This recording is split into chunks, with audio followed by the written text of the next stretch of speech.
Boa noite. Presidente Lula defende que o país inclua na cesta básica apenas cortes específicos de carne, levando em consideração o consumo dos mais pobres. Ao comentar a alta do dólar, Lula volta a criticar o presidente do Banco Central. Campos Neto rebate e diz que trabalho da instituição é técnico. E você vai ver também. O governo federal decide que Instagram e Facebook não podem usar dados de brasileiros para treinar inteligência artificial. Prefeitos do Rio Grande do Sul pedem em Brasília mais recursos e refinanciamento das dívidas com o INSS para lidarem com a tragédia no estado.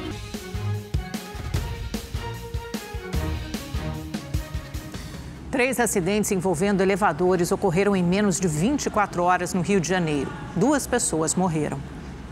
Sérgio Gabriel tinha 28 anos. Ele morreu após ficar 16 minutos preso em um elevador do Hospital Municipal Salgado Filho, na zona norte do Rio, junto com a equipe médica. O paciente, que tinha hidrocefalia, estava sendo transferido para o CTI após sofrer uma parada cardiorrespiratória. A polícia investiga se o tempo que ele ficou preso influenciou na morte. Um acidente grave, a gente considera que essa situação precisa ser completamente esclarecida, por isso a gente abriu uma sindicância. O Hospital Salgado Filho tem um conjunto de elevadores que precisa ser reformado, essa licitação já foi finalizada, a empresa tem 30 dias para iniciar o processo de troca de todos os elevadores do Salgado Filho e nesse momento o hospital opera somente com 2 elevadores. Outros 2 acidentes envolvendo elevadores foram registrados no Rio em menos de 24 horas. Ontem, em Copacabana, o funcionário de uma empresa de manutenção, Alex Fernandes, de 40 anos, morreu após o elevador despencar enquanto ele fazia testes no equipamento. Eu coloquei mais equipamento na frente para que ninguém usasse o elevador até o técnico chegar. E aí, quando ele chegou aproximadamente 12h45, ele veio, passei para ele as informações do que estava acontecendo e ele subiu no elevador. E aí o elevador foi subindo e fazendo barulho. E aí foi quando eu deparei o elevador já despencando, fazendo um barulho muito forte. No centro da cidade, uma servidora da Secretaria Estadual de Fazenda precisou ser resgatada após o equipamento atingir o teto. Ela teve ferimentos leves. A secretaria afirma que realiza manutenções mensais e que a última vistoria, feita em 21 de junho, indicou que os elevadores estavam em perfeitas condições. Os 3 casos estão sendo investigados pela Polícia Civil. O CREA, Conselho Regional de Engenharia e Agronomia, também está apurando as responsabilidades pela prestação do serviço. Para acontecer um acidente, é preciso que a manutenção tenha sido negligenciada de alguma forma, porque se um equipamento falha, você tem um outro para fazer a segurança. Então, quando acontece do elevador expor alguém a uma situação de risco, é porque essa manutenção não foi bem feita. Um grupo criminoso suspeito de movimentar um esquema bilionário com o tráfico internacional de drogas foi alvo hoje de uma operação da Polícia Federal em 7 estados. Os principais investigados são de Uberlândia, no Triângulo Mineiro, onde 4 pessoas foram presas. No total, foram cumpridos 9 mandados de prisão e 80 de busca e apreensão em São Paulo, no Rio de Janeiro, Paraná, Santa Catarina, Bahia e Goiás. O patrimônio dos criminosos chamou a atenção dos agentes da Polícia Federal. De acordo com a investigação, a quadrilha lucrou 5,5 bilhões de reais nos últimos 5 anos. Em um hangar foram encontrados 2 jatos executivos. Em mansões localizadas em condomínios de alto luxo, foram apreendidos lanchas, dezenas de carros importados, joias e dinheiro. Os suspeitos tiveram bens sequestrados e bloqueio de contas. Os presos vão responder por tráfico internacional, além de lavagem de dinheiro e falsidade material e ideológica. Em Uberlândia, Minas Gerais, um motorista de aplicativo foi preso depois de atropelar um passageiro de propósito por causa de uma discussão durante a viagem. A imagem mostra o momento em que os dois casais deixam o carro. Um dos passageiros desce discutindo e bate a porta do veículo com força. Quando o grupo já está na calçada, o motorista dá ré, acelera e vai para cima do homem de camisa branca. O motorista foge sem prestar socorro. A vítima, de 41 anos, foi resgatada com lesões nas costas. O homem atropelado disse aos policiais que durante a viagem chamou a atenção do motorista de aplicativo porque ele estaria dirigindo em alta velocidade. O suspeito, de 33 anos, foi detido pela polícia. Ele alegou que foi perturbado durante a corrida e ameaçado. O motorista foi solto, mas vai precisar cumprir medidas cautelares. O carro foi apreendido e a conta dele no aplicativo banida. Na cidade de Raul Soares, em Minas Gerais, um flagrante impressionante. Um motociclista conversa com um homem que estava na calçada quando os dois são atingidos pela traseira de uma carreta. Olha só, o caminhoneiro de 35 anos disse que perdeu o controle do caminhão ao passar por uma lombada. Ele ajudou no socorro à vítima, que teve ferimentos leves. O condutor passou pelo teste de bafômetro e foi liberado. Nossa, que coisa horrorosa. Foi condenada a 5 anos de prisão em regime semiaberto a estudante de medicina da USP, Alicia Miller, acusada de desviar mais de R$900 mil arrecadados para a formatura da turma. Na sentença, também ficou determinado uma indenização às vítimas no valor de R$927 mil. Durante as investigações, ficou comprovado que a acusada se aproveitou do posto de presidente da comissão de formatura para desviar o dinheiro em benefício próprio. A estudante, que confessou o crime, pode recorrer da decisão. 4 em cada 10 vítimas de estupro no Brasil são crianças ou adolescentes negras. É o que mostra um levantamento do Núcleo de Estudo do INSPER, feito com base nas informações do Sistema Nacional de Atendimento Médico do Ministério da Saúde. O INSPER identificou que crianças e adolescentes negras de até 17 anos representam 40% das vítimas de estupro no Brasil, o dobro em comparação às crianças e adolescentes brancas. 19,9% das vítimas são mulheres negras com 18 anos ou mais.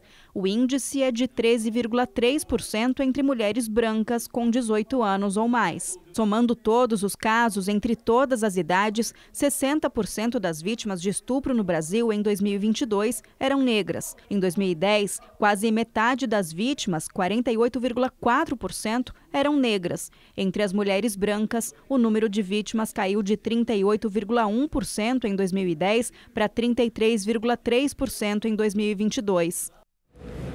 A distribuição gratuita pelo SUS de remédios à base de canabidiol volta a dar esperança para milhares de pacientes que enfrentam doenças graves.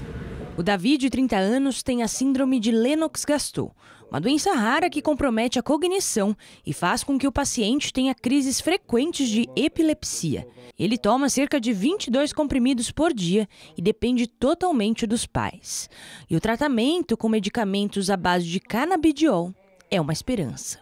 Estamos esperançosos, né, quanto ao cannabis. A gente escuta relatos, né, de pessoas da mesma situação que o Davi, que tiveram uma qualidade de vida melhor, né?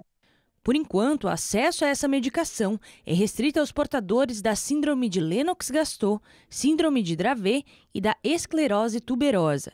Todas são doenças raras que provocam crises epiléticas nos pacientes. Para ter acesso a medicamentos à base de cannabis pelo SUS, o paciente deve passar por um médico que, além de fornecer um laudo comprovando a doença, deverá preencher um formulário específico, que será enviado para análise da Secretaria de Saúde do Estado de São Paulo. Muitas vezes as medicações tradicionais não conseguem parar, muitas vezes, não a evolução da doença, mas controle dos sintomas. E a associação do cannabis medicinal, eu falo que tem tido um pouquinho de uma luz no fundo do túnel para muitos desses desses casos graves. Mas os medicamentos à base de cannabis ainda são de alto custo no Brasil. E o tratamento é ainda mais caro quando as doenças são graves e as doses dos medicamentos são maiores. Começamos com pequenas dosagens, mas muitas vezes esses pacientes precisam de altas dosagens. E aí o custo, às vezes, não vai em um frasco por mês, pode ser 2 frascos, 3 frascos por mês. E aí, se for um frasco de uma maior concentração, às vezes pode custar até mais de 2, 3 mil reais. E a família não tem. Em São Paulo, o Tribunal de Justiça suspendeu a lei municipal que proibia corridas de cavalos com apostas no Jockey Club, na capital paulista. A decisão determina que autoridades não podem punir o clube até o mérito da ação ser julgado. A medida veio depois do jockey entrar com pedido para que a lei que previa um prazo de 180 dias para o encerramento desse tipo de atividade fosse suspensa. Minas Gerais decretou o fim da epidemia de dengue, zika e chikungunya no estado. Com a redução significativa no número de casos, a Secretaria de Saúde entende que não há mais necessidade do decreto de emergência publicado em 26 de janeiro. Até o momento, Minas registrou mais de 1.600.000 casos prováveis de dengue e 764 mortes confirmadas da doença. Uma pesquisa da Meta, empresa dona do Instagram e do WhatsApp, mostrou que os usuários brasileiros são os que mais enviam mensagens de áudio no mundo. Você prefere mensagem de texto ou áudio? Mensagem de texto, porque ninguém merece aqueles áudios. Às vezes a gente está trabalhando e uma pessoa manda um áudio de 2 minutos, 3 minutos. Gente, ninguém merece, né? Na realidade, geralmente eu gosto de texto, né? Mas como eu estou na rua e estou em São Paulo e todo mundo fala que é perigoso e tal, então a gente prefere mandar áudio, que é mais prático, né? E receber também, para ouvir rápido. Às vezes o escrito não é entendido como você gostaria, né? Falta a entonação da voz, falta o tom, né? Quem ame e quem odeie, mas a verdade é que ninguém manda tanto áudio quanto nós brasileiros. E apesar de ser mais prático e rápido, alguns especialistas acreditam que enviar mensagem de voz em excesso pode interferir na saúde mental e até no comportamento do usuário. Então, o hábito de você usar o áudio, o hábito de você ficar usando as redes sociais, ele tem colaborado para quê? Para o distanciamento social. Para que as pessoas não tenham muita paciência de conviver umas com as outras no dia a dia. As mensagens de áudio recebidas também podem aumentar a ansiedade. A especialista explica que isso pode acontecer quando recebemos uma mensagem de voz do chefe, por exemplo. E quando eu ouço, eu vejo que meu chefe me mandou um áudio, o que acontece? Eu fico mais ansiosa ainda, porque eu falo, lá vem problema. E eu nem sei qual é o teor e o conteúdo desse áudio. A possibilidade de acelerar as mensagens de voz e ouvi-las de forma mais rápida também contribui para o aumento da ansiedade. O que acontece é que nós somos seres de hábitos. Então, se nós usamos o áudio acelerado por um determinado tempo, isso acaba se tornando um hábito. E veja, você leva esse hábito com você para onde você for. Então, se você está conversando com uma pessoa que fala de uma forma mais lerda, mais lenta, você vai se incomodar. O Jason que o diga. Já teve vontade de clicar e acelerar a fala de alguém na vida real? Exatamente. A gente pensa que se clicar um botão lá vai falar mais rápido. O Ministério da Justiça determinou que a Meta suspenda a validade da nova política de privacidade sobre o uso de dados pessoais dos usuários. A medida da empresa, que é responsável pelo Facebook, Instagram e WhatsApp, permite que os dados dos usuários sejam usados para treinar a inteligência artificial. Na prática, a empresa usa dados compartilhados por 102 milhões de brasileiros que usam as plataformas, como fotos, vídeos e textos, para que o programa analise o comportamento dos usuários e crie interações relacionadas aos conteúdos. O problema é que a Autoridade Nacional de Proteção de Dados, ligada ao Ministério da Justiça, entendeu que a nova política de privacidade da Meta não foi divulgada com clareza, o que viola a Lei Geral de Proteção de Dados. O legítimo interesse, ele presume que os usuários da plataforma, os titulares de dados, eles tenham uma legítima expectativa, eles esperem esse tratamento de alguma forma. que não é possível ver nesse caso, já que o treinamento de dados para uma inteligência artificial não está relacionada ao objetivo principal das redes sociais. Outra preocupação é que a nova política pode expor menores de idade. Como o menor ele é alguém em desenvolvimento, em formação, ele não tem, então, a capacidade plena de compreender o que significa tratar os seus dados pessoais. Nesse sentido, podem estar muito mais sujeitos a riscos, até mesmo de serem manipulados para consumo de certos produtos. No Instagram, a Meta disponibilizou um vídeo com informações sobre como os dados de usuários são coletados e utilizados para publicidade e vendas de produtos e serviços. Na mesma tela, o texto afirma que o usuário tem a opção de escolher se aceita que as informações sejam utilizadas para esse fim. A suspensão da nova política de privacidade da Meta foi publicada no Diário Oficial da União. A multa é de R$50 mil por dia, caso a empresa não interrompa o treinamento da inteligência artificial. Por meio de nota, a Meta afirmou que está desapontada com a decisão porque a Lei Geral de Proteção de Dados não foi desrespeitada. É uma tecnologia inovadora, então a gente não consegue antecipar como isso vai ser usado no futuro, mas seria muito possível, por exemplo, que a gente visse, né, que qualquer pessoa pudesse ver uma imagem sua apresentada em um resultado de uma IA generativa, a depender dos parâmetros como eles fossem definidos pela Meta. Apesar da explicação, quem usa as redes sociais se sentiu exposto com a nova política. Tem que ter um limite, né, do que está sendo utilizado, uma vez que eles passam para a gente esses cookies, né, essas informações, só que é um texto muito grande que a maioria das pessoas não vai ler. Tem que ter regulação no sentido de que os usos que as empresas podem fazer, tem que reservar a privacidade. O presidente Lula esteve hoje no Recife, onde entregou mais de 400 moradias. As pastas da Saúde e Educação também anunciaram investimentos. A agenda do presidente Lula na capital pernambucana começou com a entrega de 448 habitacionais pelo programa Minha Casa Minha Vida, a moradores de uma comunidade na zona sul do Recife. No discurso, Lula destacou o empenho do governo em entregar moradia para o povo. Ter a casa própria é a gente chegar num pedacinho do céu.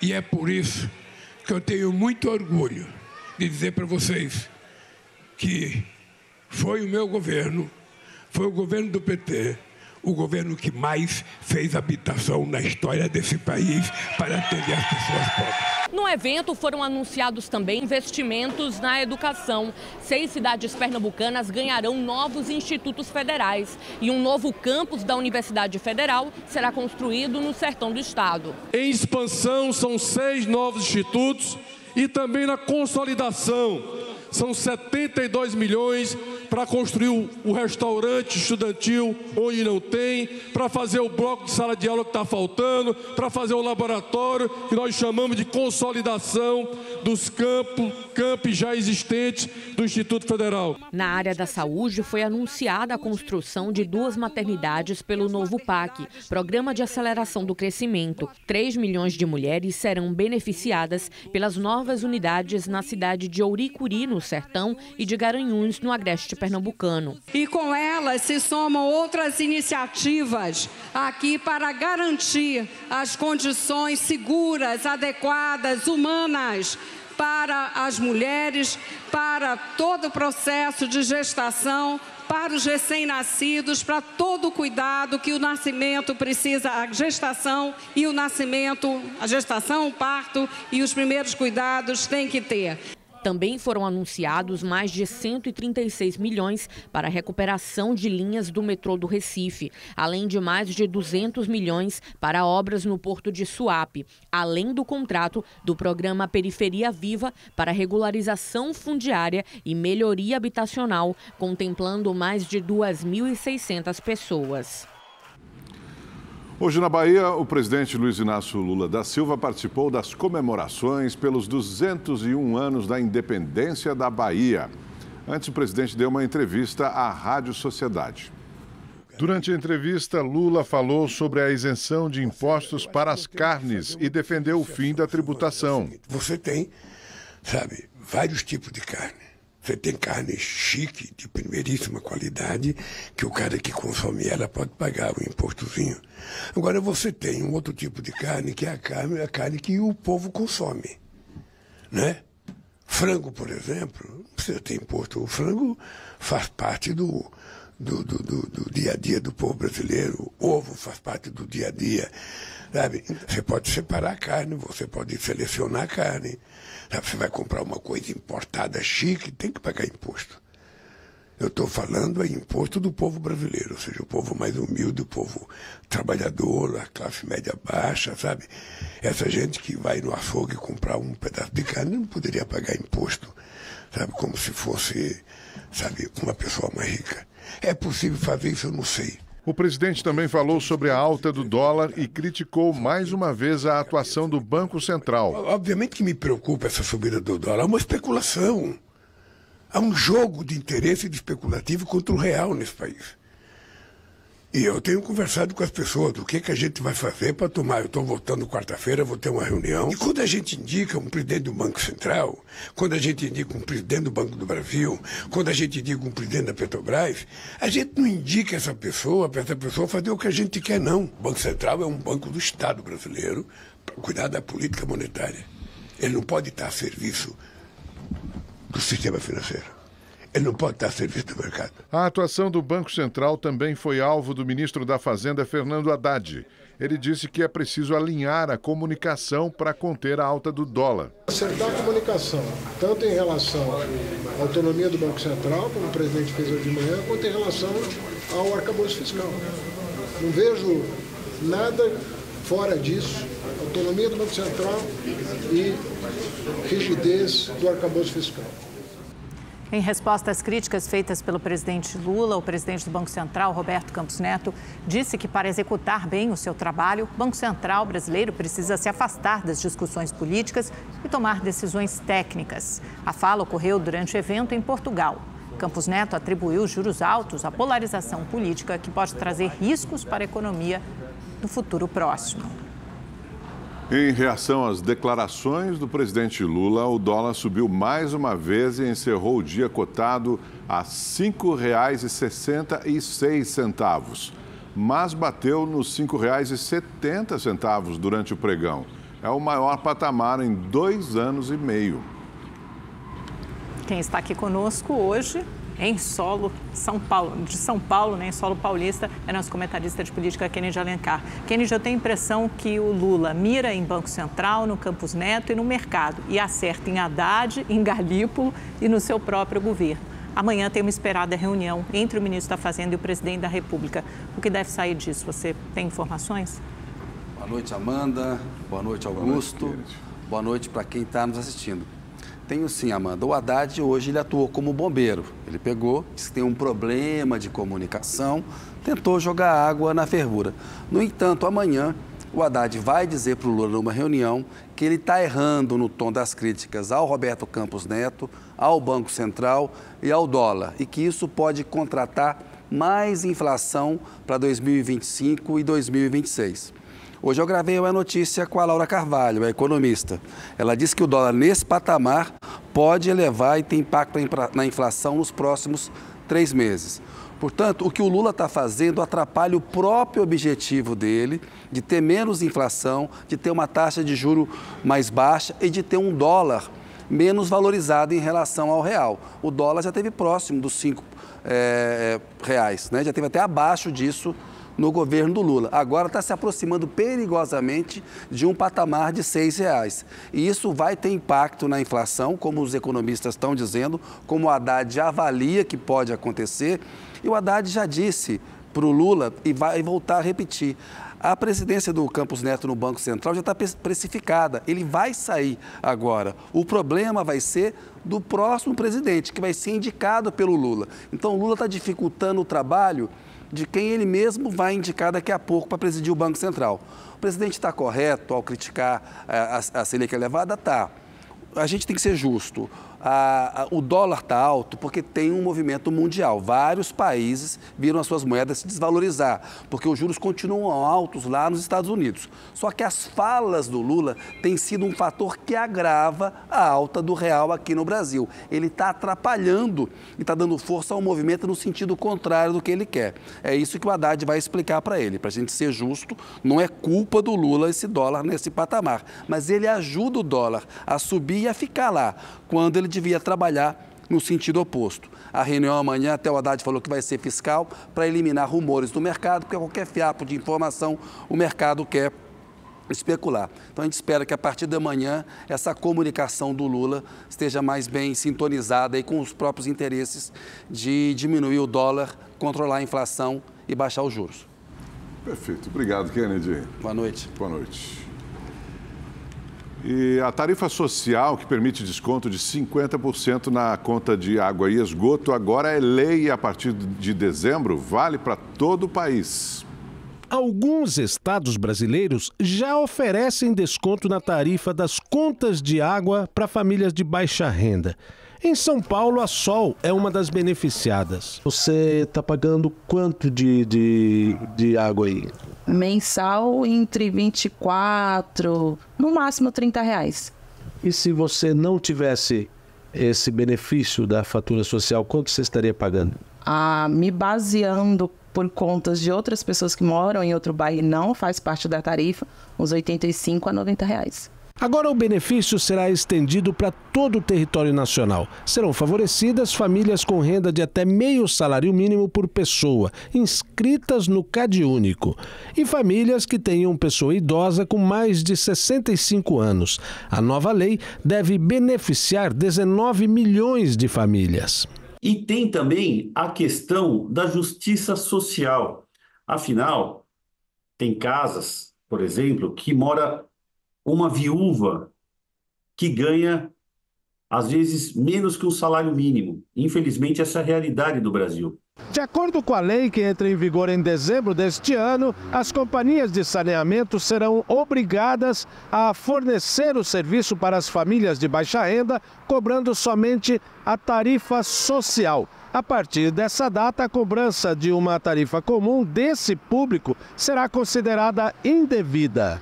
Se não cumprirem, existe um órgão regulador, a Agência Nacional de Águas, que poderá receber denúncias sobre eventual não aplicação da lei sobre descumprimento dessa nova tarifa social. Famílias que têm pessoa com deficiência e recebem o benefício de prestação continuada também serão beneficiadas. É o caso da Viviane. Principalmente a gente tem renda baixa, né? Que eu vivo com o benefício da minha filha, o Loas, né? Ele é especial. Então é uma ótima, né? Um dinheirinho que economia para comprar uma fralda para ela, uma coisinha que é muito cara, né? A partir da meia-noite, os funcionários das empresas de ônibus coletivos vão entrar em greve na cidade de São Paulo. A decisão foi tomada em assembleia no começo dessa noite. A repórter Stella Freitas tem mais informações. Boa noite, Stella. A gente sabe que dia de greve é dia de muito transtorno para o trabalhador. Por favor, nos conte mais sobre essa decisão tomada em assembleia agora à noite.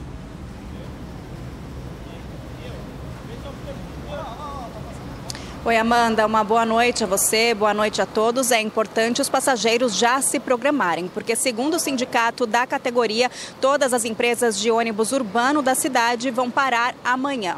Entre as reivindicações estão a redução da jornada de trabalho, o reajuste salarial de 3,69% pelo IPCA e mais 5% de aumento real, a correção no programa de participação nos resultados de R$ 1.200 para R$ 2.000, além de melhorias no Vale-Refeição, seguro de vida e convênio médico. A Justiça de São Paulo determinou que, mesmo com a paralisação, as empresas de ônibus operem com 100% da frota nos horários de pico, então entre 6 e 9 da manhã e 4 da tarde até as 7 horas da noite. Nos outros períodos, elas podem operar com 50% do efetivo. Caso contrário, caso não seja cumprida essa decisão, será aplicada uma multa de R$ 100 mil, tanto para o Sindicato dos Trabalhadores quanto para o patronal.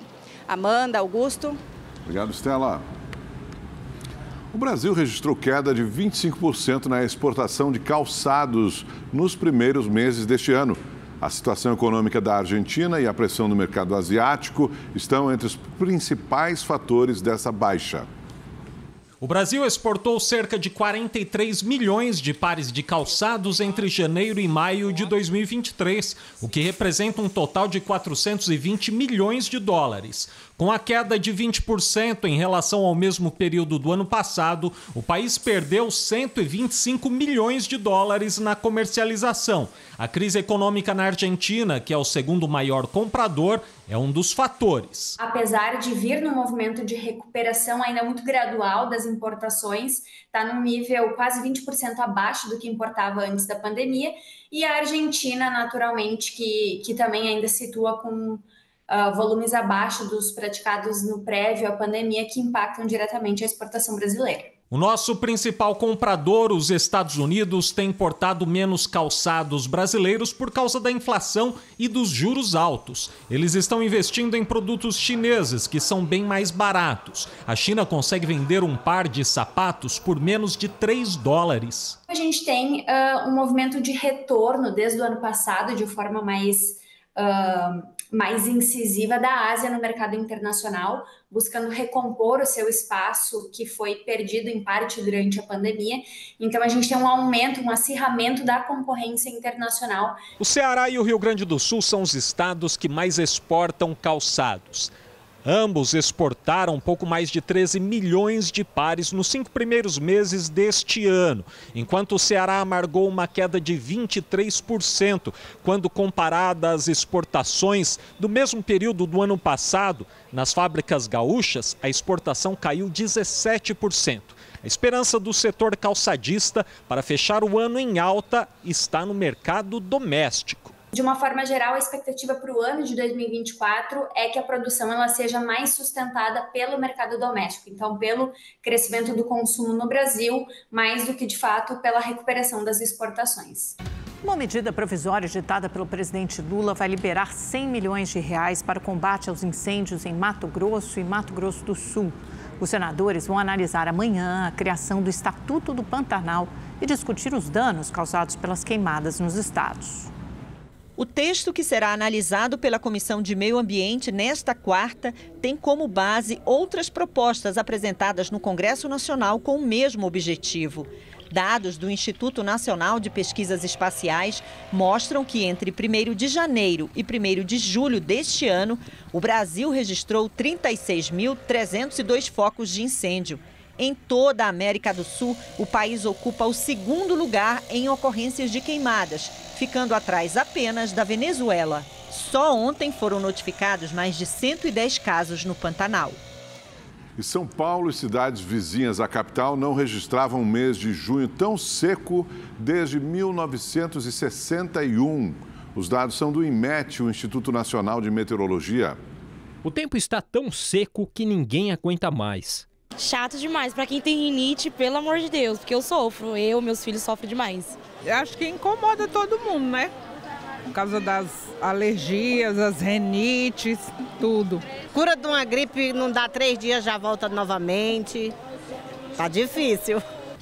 Há 63 anos, São Paulo não registrava um mês de junho tão seco. Nesse período, não caiu praticamente nenhuma gota de chuva na capital paulista. Segundo o Instituto Nacional de Meteorologia, o índice de precipitações ficou em 0 milímetro. Em comparação, junho de 2023 registrou 46 milímetros de chuva. O fenômeno do El Niño ele continua influenciando o continente sul-americano, em especial a região sudeste, e São Paulo é afetado por isso. Então, em junho, a média de chuva ela gira em torno de 50 milímetros. Nós não tivemos registro de chuva expressiva. Então, praticamente, os acumulados registraram 0. A quantidade normal de precipitação para o mês é de 59 milímetros. Ainda segundo o INMET, a cidade de São Paulo registrou 12% menos chuvas do que a média de janeiro a junho de 2024. O refresco só deve vir agora em julho com a chegada de algumas frentes frias. Mas, de acordo com os meteorologistas, não deve durar muito tempo. O único ponto que a gente tem que ressaltar do ponto de vista da meteorologia é que com essa história de oceanos tão quentes, né, principalmente o Atlântico, a maioria dos modelos está apontando que vai ser um inverno com temperaturas ainda acima da média. Então, o que a gente pode dizer sobre as massas de ar frio nesse momento é que, apesar de ter previsão de chegada e tudo mais, elas devem durar menos e demorar mais para voltar. A Polícia Federal prorrogou até janeiro do ano que vem a Operação Lesa Pátria, que investiga os atos antidemocráticos de 8 de janeiro de 2023. O inquérito, que tinha como data limite o mês de janeiro deste ano, já foi prorrogado outras vezes, após a inclusão de novas provas e novos suspeitos de financiarem os atos golpistas. Desde o início da operação, 97 mandados de prisão já foram cumpridos, além da apreensão de mais de 11 milhões de reais em bens de executores e financiadores das invasões. No Rio Grande do Sul, mais de 30 mil alunos estão sem aula presencial. Na capital Porto Alegre, dezenas de escolas públicas estão fechadas há 2 meses, tudo por conta dos prejuízos causados pelas enchentes. Na rede municipal de ensino da capital, 14 escolas foram inundadas e precisaram suspender as atividades. Dados divulgados pela Secretaria da Educação indicam que 2 delas já retornaram às atividades em lugares provisórios, como é o caso desta, que fica no bairro Sarandi. Bom dia, bem-vindos! 668 alunos da Escola Municipal de Ensino Fundamental João Goulart foram realocados para a Paixão Cortes, cerca de 7 quilômetros da sede original. Uma linha de ônibus será disponibilizada de forma gratuita para o deslocamento. Na rede estadual de ensino, 18 instituições permanecem fechadas. Nesta escola do bairro Menino Deus, em Porto Alegre, algumas coisas foram salvas, mas o trabalho de reconstrução deve levar algum tempo. Perdemos praticamente todo o mobiliário de salas de aula do térreo e do setor administrativo, que era todo no térreo. Sala dos professores, tudo era tudo de MDF, né? E daí não teve recuperação. O que vai ter recuperação é um mobiliário que é de aços, arquivos, alguma coisa assim, deu a gente só precisa lavar e vai estar ok. Esta escola já recebeu 1.500 alunos em anos anteriores. Hoje, o número caiu pela metade. Atualmente, o ensino está sendo feito à distância, o que não agrada tanto os pais. É complicado, porque a criança precisa do convívio na escola, né? A socialização, eles precisam ter esse momento, ter o contato direto com o professor, que faz falta, né? Porque o carinho, a atenção, o ensinar do professor, né? É necessário, se faz necessário. Em todo o Rio Grande do Sul, mais de 32 mil alunos estão com as atividades presenciais suspensas. 4.643 estão totalmente sem ensino desde o início das chuvas. Em algumas instituições, além dos danos causados pela água, fiações foram furtadas, o que prejudica a retomada. Falta a revisão de toda a elétrica, né, que foi afetada do andar de baixo. Falta revisar a parte elétrica de fios que foram roubados enquanto estávamos sem luz. E aí 1 ou 2 dias a mais para organizar o andar. E aí voltamos às aulas presenciais. E agora vamos lá para a nossa previsão do tempo com Igor Silveira. Boa noite, Igor. E aí, o que podemos esperar para essa quarta-feira? Vamos lá. Boa noite, Amanda. Boa noite, Augusto. Boa noite para você que está em casa. Pois é, mesmo com tempo quente, mesmo no inverno, a tendência é que as temperaturas fiquem até 3 graus acima do esperado para essa época do ano. Então, com o solo quente e também com tempo seco, o risco de queimadas aumenta em grande parte do país. Mas amanhã o destaque é a frente fria que atua no sul do país e por isso tem previsão de chuva em Santa Catarina e também no Rio Grande do Sul.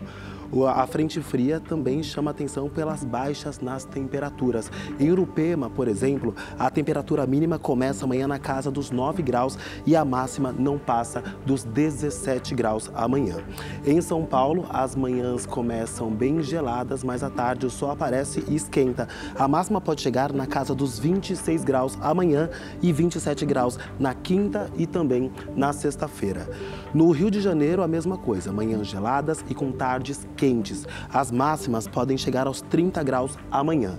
Belo Horizonte marcando 27 graus e Vitória, no Espírito Santo, 29 graus amanhã. Olha, no Nordeste a chuva perde força, mas ainda escapa. Uma chuva fraca e isolada por causa de uma brisa marítima. Na região Norte não muda muita coisa, ainda tem previsão de chuva e ela é mais volumosa, olha só, em Roraima amanhã. Boa noite para todo mundo. Amanda, Augusto. Obrigado, Igor. Boa noite para você também. O Rede TV News fica por aqui. Uma ótima noite para você. Até amanhã. Obrigado por sua companhia nessa terça-feira. Uma boa noite.